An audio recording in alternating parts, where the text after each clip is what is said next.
किसी संख्या का, या ऐसे लिखते हैं, जब भाजक का गुणांक, जब भाजक का गुणांक किसी भाज्य पर, किसी भाज्य पर पूर्ण हो जाए, ठीक है, अंग्रेजी में लिखेंगे व्हेन मल्टीपल ऑफ डिवाइजर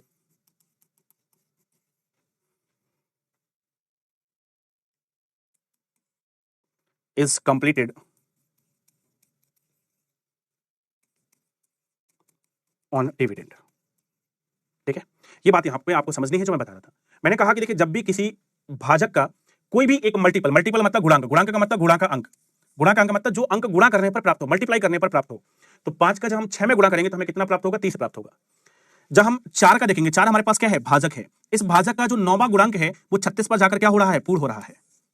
इस 4 का 9वां गुणांक इस 36 पर जाकर पूर्ण हो जाता है, पूर्ण का मतलब पूरा हो जाता है, कंप्लीट हो जाता है। उस केस में हमें रिमाइंडर क्या मिलेगा? शून्य प्राप्त होगा। उस केस में रिमाइंडर कितना आएगा? शून्य आएगा। ये लैंग्वेज, ये जो डेफिनेशन मैंने यहां पे लिखी है, ये हमारे पास इंपॉर्टेंट है। ये डेफिनेशन आपको इंपॉर्टेंट, मतलब इस डेफिनेशन को आपको याद रखना है, क्योंकि यही हमें आगे क्या आने वाली है? काम आने वाली है।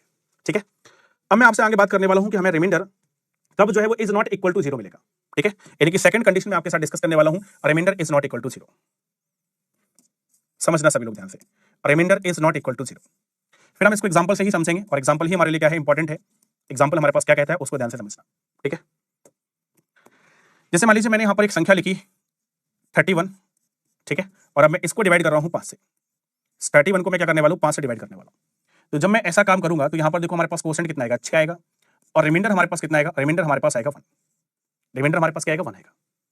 ठीक है, अब आप देखो, ये अभी मैं समझाऊंगा कि 1 कैसे आया। पहले आप ये समझो जो मैंने अभी आपको बताया था। देखिए, जब 5 हमारे पास क्या है? 5 हमारे पास यहाँ पे डिवाइजर है। इस डिवाइजर का हमने 6वां मल्टीपल लिया, लेकिन वो 6वां मल्टीपल 31 पर जाकर पूरा नहीं हुआ। अगर मैं इसका 7वां मल्टीपल लेता तो इससे ज्यादा हो जाता। अगर मैं 5 का 7वां मल्टीपल लेता तो इससे ज्यादा हो जाता। मैक्सिमम मैं 6वां मल्टीपल ही ले सकता था, और लेकिन जो 5 का 6वां मल्टीपल है वो इस डिविडेंड यानी कि 31 पर जाके पूरा नहीं हुआ, इसलिए हमें remainder is not equal to 0 मिला।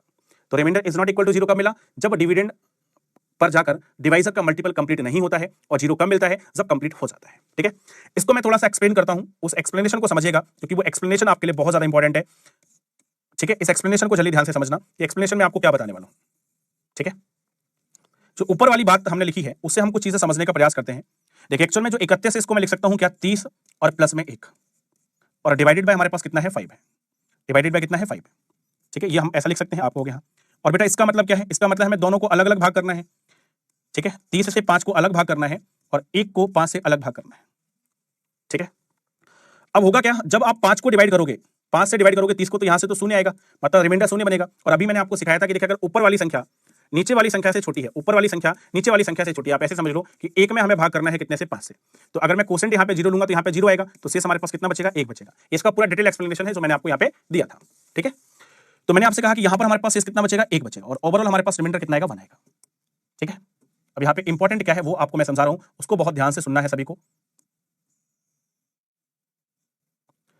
मुझे उम्मीद है कि ये वाली बात तो अभी आपको समझ में आ गई होगी। ठीक है, यहां पर आपको समझने में कोई दिक्कत नहीं है। अब मैं जो दूसरी वाली बात यहां पे समझा रहा हूं उसको समझना। इस वाली वैल्यू को मैं ऐसे भी लिख सकता हूं, 35 माइनस का 4 और डिवाइडेड बाय 5। बोलो, लिख सकता हूं ऐसा कि नहीं? आप कहोगे बिल्कुल लिख सकते हैं। और अगर मैं ऐसा लिखूंगा तो अब ध्यान से देखना, इसका मतलब होगा कि 35 डिवाइडेड बाय 5 प्लस माइनस का 4 डिवाइडेड बाय 5। इसका मतलब क्या है? इसका मतलब यह है कि 5 से 35 को डिवाइड करो, रिमाइंडर कितना आएगा? शून्य आएगा। और 5 से 4 को अगर हम डिवाइड करेंगे तो रिमाइंडर कितना आएगा? माइनस का 4। फिर वही एक्सप्लेनेशन, -4 जो है वो 5 से छोटा है, और ऊपर वाली संख्या अगर नीचे वाली संख्या से छोटी होती है तो हमेशा हमारे पास ऊपर वाली संख्या ही क्या बनती है? रिमाइंडर बनती है, यानी कि शेष बनती है। तो ओवरऑल यहां से रिमाइंडर कितना आएगा? -4। इसको बेटा हम लोग नेगेटिव रिमाइंडर बोलते हैं, और इसको हम लोग पॉजिटिव रिमाइंडर बोलते हैं। ठीक है, अब यहां पर जो कुछ और बातें बनती हैं उसको समझिएगा। कई बच्चों के मन में यह सवाल होगा कि सर आपने यहां पर 30 प्लस ही क्यों लिखा? 29 प्लस 2 क्यों नहीं लिखा? 28 प्लस 3 क्यों नहीं लिखा? सर 27 प्लस 4 क्यों नहीं लिखा? तो सबसे पहले आप ध्यान रखना कि हमेशा जब भी हम इसको तोड़ेंगे तो हमेशा ऐसे 2 भागों में तोड़ेंगे जिसमें एक भाग नीचे वाले डिवाइजर का मैक्सिमम मल्टीपल होगा। नीचे वाले डिवाइजर का क्या होगा? मैक्सिमम वाला मल्टीपल होगा। तो अब देखो, 30 की जगह अगर मैं 29 लिखता तो 29 में 5 का भाग नहीं जाता। अगर मैं 28 लिखता तो 5 का भाग नहीं जाता। 25 लिखता तो 5 का तो भाग चला जाता, लेकिन वो मैक्सिमम नहीं होता। तो हमेशा ऐसे ही आपको तोड़ना है। तो ध्यान रखना, इस वैल्यू से अगर मैं जस्ट पहले वाला मल्टीपल लेता हूं तो मुझे पॉजिटिव रिमाइंडर प्राप्त होगा, और अगर इस वैल्यू की जस्ट बाद वाला मल्टीपल लेता हूं तो मुझे कौन सा प्राप्त होगा, नेगेटिव प्राप्त होगा। लेकिन अभी तक आपकी जिंदगी में केवल पॉजिटिव ही रहा है, नेगेटिव यहां पर फालतू में मैंने आपको दे दिया, और कष्ट यहीं से स्टार्ट होना है। ठीक है, कष्ट मैंने कहा यहीं से हमारे पास क्या होना है, कष्ट हमारा यहीं से शुरू होना है, क्योंकि नेगेटिव रिमाइंडर की यहां पे क्या हो चुकी है, एंट्री हो चुकी है। लेकिन घबराना नहीं है, परेशान नहीं होना, मैं बहुत आसानी से आपको समझा रहा हूं, आपको सारी बातें एक एक करके बहुत आसानी से समझ में आएंगी। बस थोड़ा सा आपको क्या करना है, पेशेंस रखना है। यहां पर मैंने आपको केवल इतनी सी बात समझाने की कोशिश की है कि कब हमारे पास जो है remainder is not equal to 0 होता है। तो अब आप आराम से यहां पे समझ गए हो कि जब किसी भाज्य का गुणांक जब किसी भाजक का गुणांक, पिछले वाले में हिंदी गलत तो नहीं लिखी थी, एक बार देख लूं मैं, हाँ सही लिखी है। जब किसी भाजक का गुणांक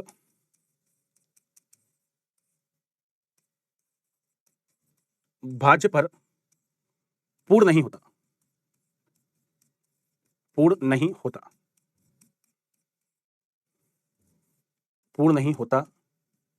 है, ठीक है, तब हमें क्या होता है, तब हमें प्राप्त होता है remainder is not equal to 0। ठीक है, अंग्रेजी वाले भी यहां पे लिख सकते हैं, when multiple of divisor not completed on, ठीक है, जब भी कभी हमारे पास ऐसा होगा तब हमारे पास क्या होगा, तब हमारे पास remainder is not equal to क्या मिलेगा, 0 मिलेगा। ठीक है, अब यहां पर जो बात समझनी है वो समझने वाली बात ये है कि देखिए, एक तो हमारे पास पॉजिटिव रिमाइंडर आया और एक हमारे पास नेगेटिव रिमाइंडर आया। मैंने आपको क्या बताया, मैंने कहा पॉजिटिव रिमाइंडर हमारे पास तब आता है जब हम जस्ट इससे पहले वाला मल्टीपल लेते हैं, और नेगेटिव रिमाइंडर तब आता है जब हम इसके जस्ट बाद वाला मल्टीपल लेते हैं। ठीक है, अब मैं थोड़ा सा और एग्जांपल आपको देने की कोशिश करता हूं, यहां पर सारे बच्चे समझना, आपको सारी चीजें समझ में आएंगी, और कुछ और भी फिर मैं बताऊंगा।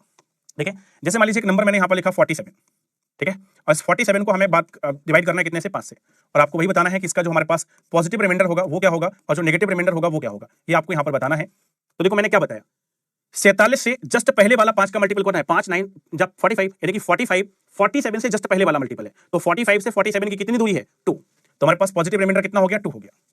अब देखो 5 नाम 45, जस्ट 9 के बाद जो जस्ट अगला मल्टीपल आएगा वो हमें नेगेटिव रिमाइंडर देगा, तो 5 9 सा 45 होता है, 5 10 सा कितना होता है 50, और 50 47 से कितना ज्यादा है, 3 ज्यादा है, इसका मतलब इसका नेगेटिव रिमाइंडर कितना जाएगा, 3 आ जाएगा।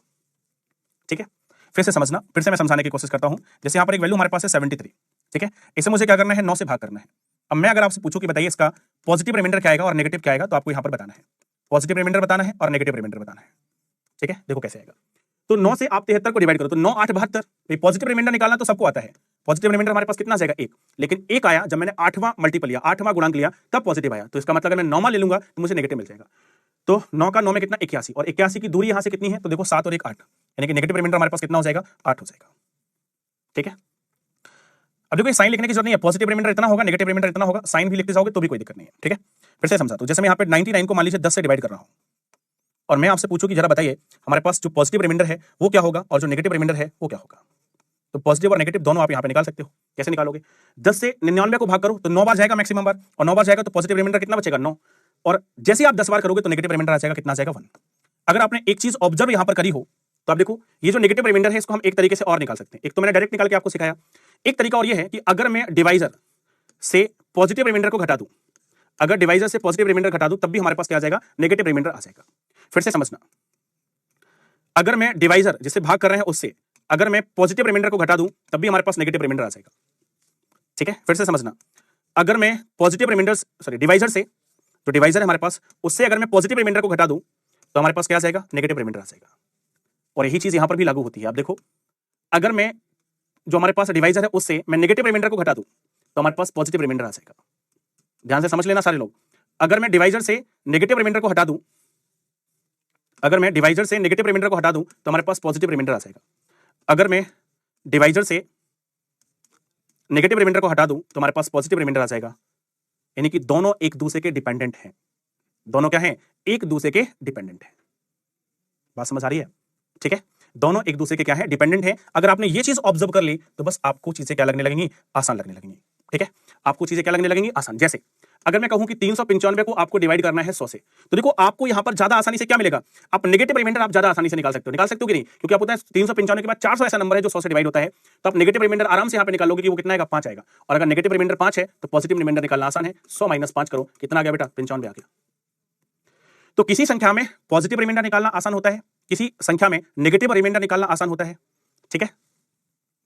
नहीं बेटा मैंने नहीं बोला टफ, किसी कोई बच्चा बोल रहा था कि टफ है, एक बच्चा कह रहा है आप तो बोल रहे थे टफ है, आपके समझाने में तो एक ही बार में समझ में आ रहा है। तो मैंने बेटा मैं तो बोलती नहीं हूँ किसी चीज को टफ, मैं हमेशा कहता हूँ कि अगर कोई चीज आपको आती है तो आसान है, नहीं आती है तो टफ है।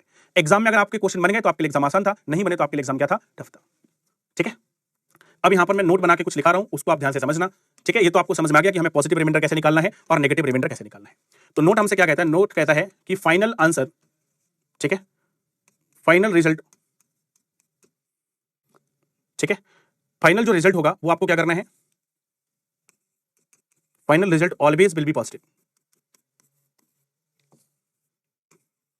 कंपलसरी कर देते हैं कि जो फाइनल रिजल्ट है वो हमेशा क्या होना चाहिए, पॉजिटिव होना चाहिए।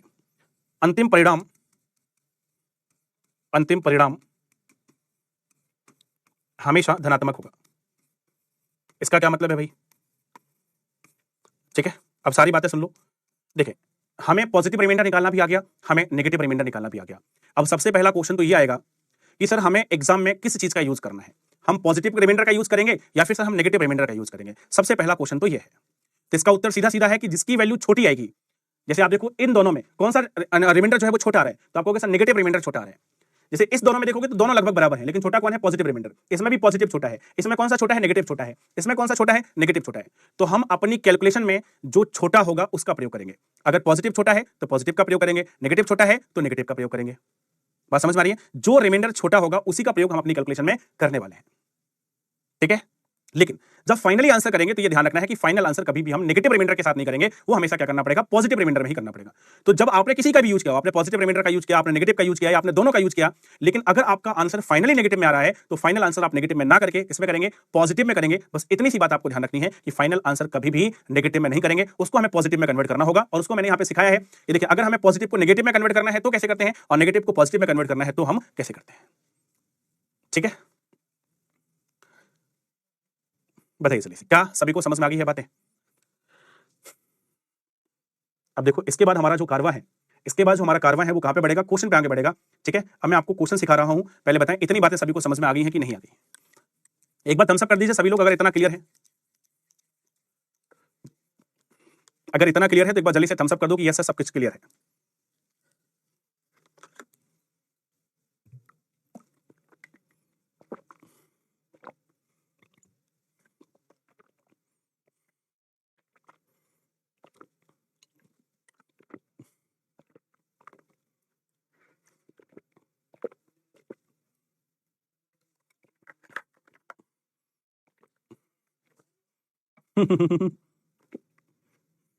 इतना तो सबका डनाडन हो गया, लेकिन ज्यादातर बच्चों की डिमांड आ रही है कि सर क्वेश्चन अब कल करवाना है ना, ज्यादातर बच्चों की डिमांड आ रही है क्वेश्चन कल करवाना। अच्छा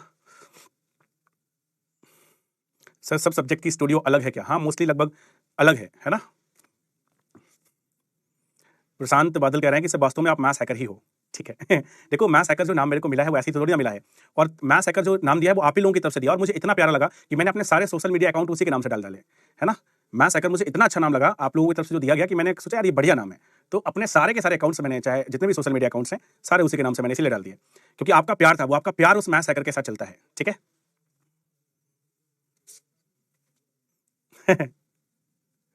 चलो ठीक है, ज्यादातर लोगों का डिमांड यही है कि सर कल करवा दीजिए। अगेन एक बार फिर से आप सभी को जन्माष्टमी की बहुत बहुत शुभकामनाएं। ठीक है, इसी तरीके से आप मेहनत से पढ़ते रहिए, आप सभी के कमेंट्स का इंतजार रहता है, आप सभी कमेंट कर दिया करो, कोई भी दुख दर्द समस्या हो